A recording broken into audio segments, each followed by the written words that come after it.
As we're beginning to wrap up on Game Design Deep Dive Soulslikes, I reached the point in the book where I started to expand on some of the major misconceptions and challenges of the genre that both critics and supporters tend to slip up on.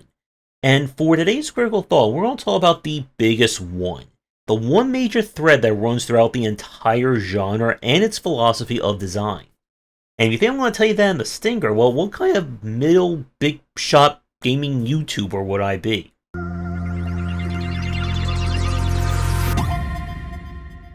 In my book, I compared a lot of the philosophy and kind of the basic methodology that the Souls-like genre has grown with that of a similar appeal of the roguelike genre, specifically when it comes to the kind of mindset or attitude you need going into it. And in 2022, Miyazaki gave an interview to the New York Times, this was, I think, right before Elden Ring was set to be released. And they were talking about his approach to design the series, his approach to Souls-like design, and so on. And some very interesting tidbits from that piece was kind of about what he wanted to instill in the player. And one of the reasons why these games are, usually categorically speaking, considered very difficult to play. And that is with the idea of learning through failure. That when we look at kind of, I'm not going to say traditional game development, but kind of what people consider to be the popular MO, is that a video game is supposed to be something meant to relax to. It's supposed to be something that is non-challenging, not very difficult, something you're supposed to play after a very hard day's work to unwind. And one thing, I don't agree with that. Because everyone has different ways of unwinding and relaxing. I think this again gets at the greater kind of demographic for Souls-like fans and again roguelike fans. That there are people who love to play something that is a challenge. Something that they can dedicate 100% of their focus and attention to and kind of, I guess, avoid or ignore everything else around them. And for myself, if you want to know about kind of my relaxing methods, 3 of my songs on my, I guess, relaxing playlist would be Lobotomy Corporation's Second Trumpet, Bosse from Zero Ranger, and The Only Thing They Fear Is You by Mick Gordon. And if you don't know what those songs are, go look them up now and then come back and ask some worrying questions about my current mental state. But the first point that a lot of people get wrong about Souls-like design is that it is meant to be overly difficult.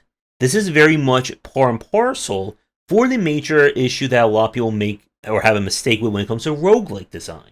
That a roguelike is meant to be inherently chaotic, and that the player is supposed to take 2 steps forward, something falls and kills them, restart, and there's nothing they could have done about that. And lesser roguelikes and action roguelikes will kind of fall into that trap of, well, we're just going to have 100% RNG.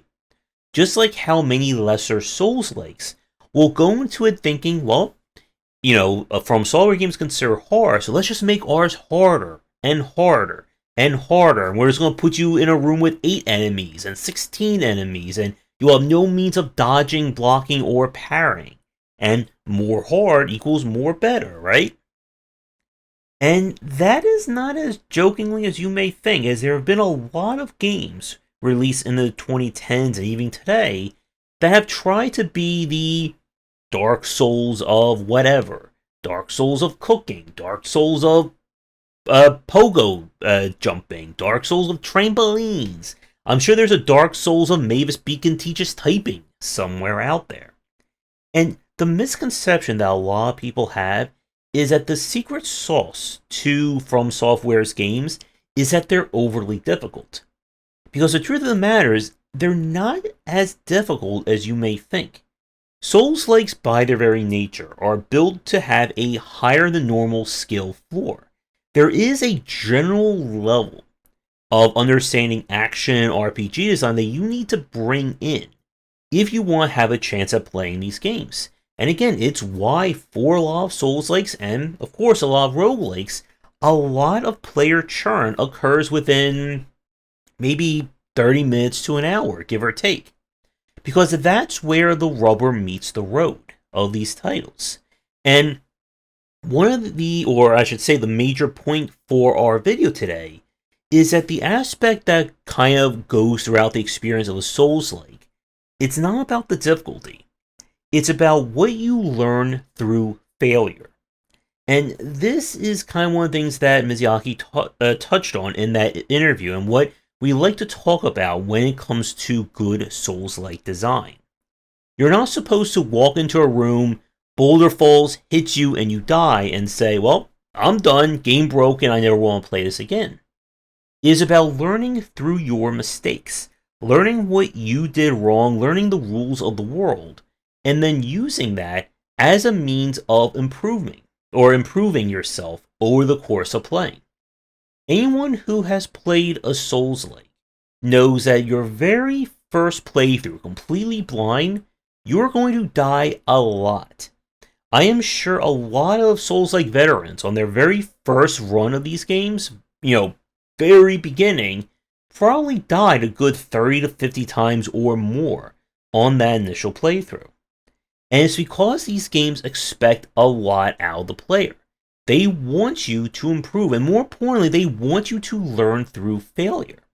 This is, again, the very same concept that we see from the roguelike genre. No one who plays a roguelike, a roguelite, or anything like that is going to win on their very first run with no previous experience.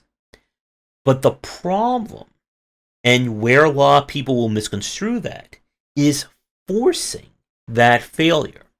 That we're going to make it so that maybe you literally can't do a dodge when you first start playing an action roguelike. Or we're not even going to give you enough health or defense to survive the first boss. We are trying to make you go through that cycle of failure. And that is not how you want to approach either a roguelike or a Souls-like design. It is up to and predominantly focused on the player to improve. While Souls-likes, again, have RPG progression, you have leveling up, you have your souls, you have different gear and spells and weapons and all that you can equip, at the end of the day, it all comes back to the player. How good is the player at this game? Are they learning the lessons of it?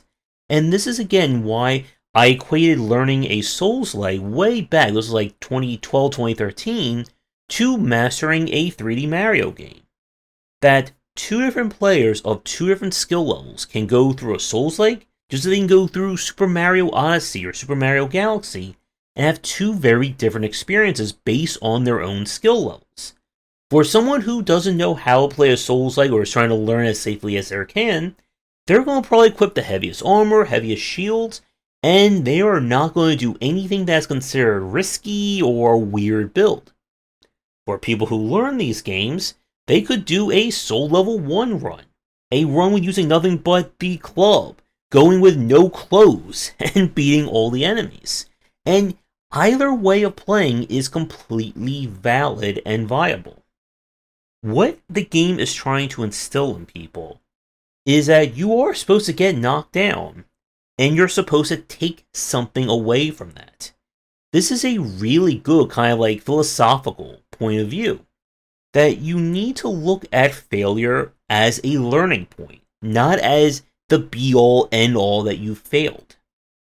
Well, you see, that takes me to one major point for this video, and it's another kind of misconception.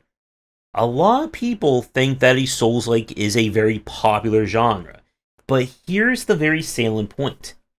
It doesn't matter how many accolades Elden Ring won, doesn't matter how many copies it sold, doesn't matter how many 10s out of 10s it received. Souls-likes, by their very definition of their design, will always remain a niche of a genre.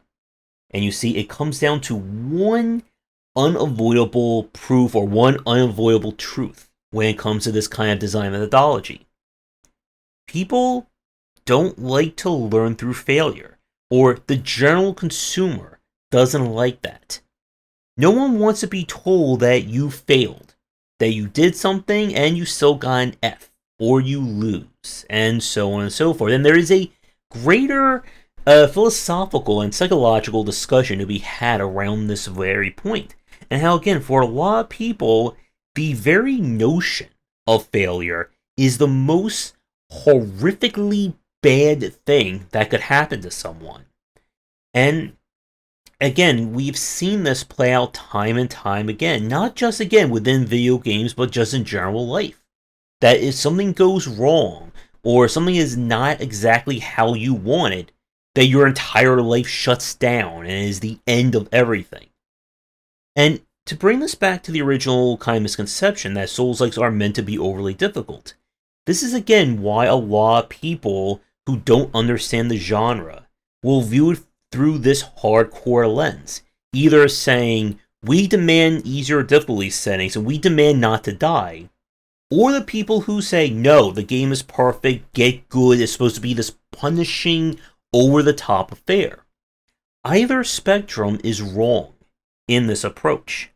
And what you need to understand about good Souls-like design, again, this methodology, is that you want to instill in the player that they are learning. And this is something that Tomo and I spoke about, and we've had this discussion several times when we discussed difficult games. That the player needs to feel like they are making progress. Whether that is by inches, millimeters, centimeters, or miles, countries, planets at a time. They never want to feel like they are just hitting their head against the wall. And you see, this is the problem, or this is something that even From Software struggled with.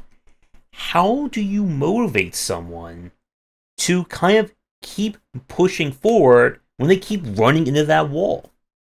Like I said, for a lot of these games, the very opening, the first area to the first official boss, is where they're going to lose easily 20 to 30% of the player base. And we're not even talking about games that is super difficult. This is just kind of like, again, the tutorial, or the real game starts at X.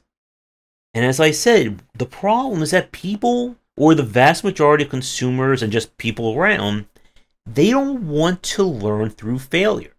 They want, again, entirely positive reinforcement. You win. You beat the stage. Here's a gold star. Here's an achievement, and so on. And it's inherently why Souls-likes, and again, by extension, roguelikes, are going to remain a niche in terms of the mainstream audience. It's again why mobile these days is the most played platform out of anything else in the game industry. Because mobile designers will push positive reinforcement as far as they can go.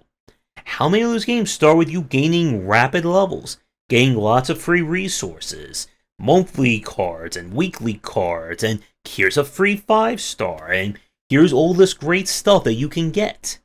Because they want to get that feeling of positive reinforcement into you. And it's again why for me, like, the whole cozy, wholesome genre just has never really worked for me. Because I don't want to play something that is going to be something that I can turn my brain off and enjoy. I want to play something that is going to challenge me, that I need to focus on. And if I don't focus and I'm not learning, then I'm not improving, I'm going to fail. And it's why we've seen this kind of split between people who really get Souls-like design and people who don't get it. And the people who don't often are going to outnumber the people who do. And it's not, and again, here's kind of like one of the final points for this video. This is not something that can be designed out of or design solved.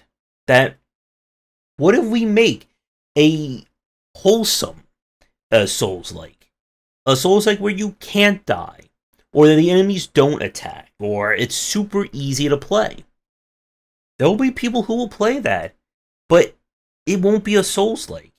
And it's not going to be part of that market demographic. Because again, people who play these games, especially people who play the roguelikes and roguelites, they are expecting a specific kind of design. They expect a specific methodology to this kind of gameplay. And if you can't deliver that, then you're not making that genre. And you can't force this. Again, one of the reasons why people enjoy Souls-like design is that they are, or the better ones I should say, are incredibly well balanced to the point that they really don't need multiple difficulty settings. And as I said in that article that I wrote about making Souls-likes more accessible and approachable, the answer is not difficulty settings. It is about understanding where people are getting stuck at these games and finding ways around those specific elements. If you make a Souls-like and have one difficulty setting being all enemies do 50% less damage, and one setting that says everyone does 50% more damage, it's not really fixing any of the inherent issues, and it's not making the game more enjoyable. How many people want to play a Souls-like where every enemy, no matter how easy they are, can just one-shot them regardless of armor? And again, this is why I always say that making a challenging game is different than making a difficult game. And it's also why, again, that for a lot of the other Souls-likes that kind of came up, went for like about a day, and then they disappeared forever, they will make that mistake of thinking that making a overly difficult Souls-like or making it overly easy Souls-like will somehow reinvent the wheel and change the genre for the better. But it usually doesn't. So with that said, I have one final challenge for those of you watching this. Can you think of any elements that you could add to make a Souls-like design more approachable and accessible? And can you think of anything that you would add to make things more challenging, to make them more interesting to play? And as one final challenge, neither of these examples should have anything to do with adjusting stats. So no infinite Estus flats, no giving characters 50,000 life points, and no making bosses do 80 times the damage. And let me know what you think in the comments down below. That's going to do it for today's video. Thank you so much for watching. Be sure to do the YouTubing stuff people tell you to do. If you're interested in more of my thoughts on design, check out my books wherever they are sold. Visit our Discord and Patreon, and come back for daily discussions on game design here, and on game wisdom, where you some of the art and science of games.